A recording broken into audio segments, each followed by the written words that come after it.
La vostra clientela acostuma a ser gent del barri? Sí, en general acostuma a ser gent del barri o dels barris del voltant, tot i que sí que tenim una part de gent que o ja ens coneixia o, com que no té cap altra botiga a prop, pot venir de més lluny, de fora de Barcelona fins i tot.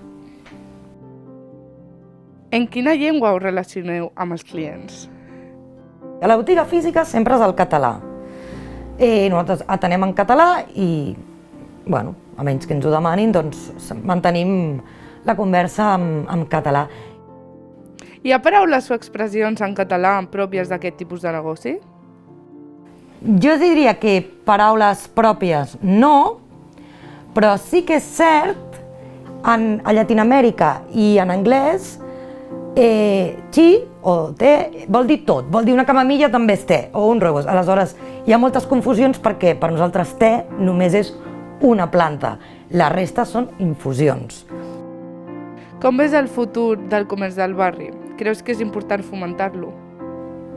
Sí, a veure, crec que és superimportant fomentar el comerç del barri en quant a que volem una ciutat més amable i més humana, per tant jo no me n'hauria d'anar a l'altra punta de la ciutat a fer cap compra.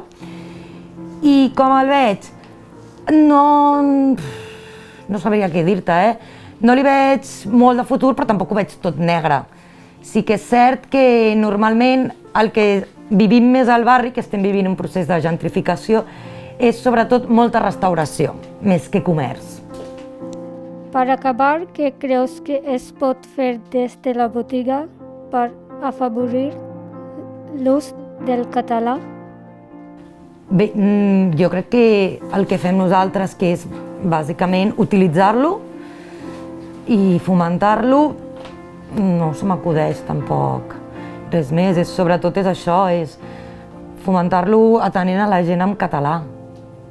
Molta gent canvia l'idioma, de fet.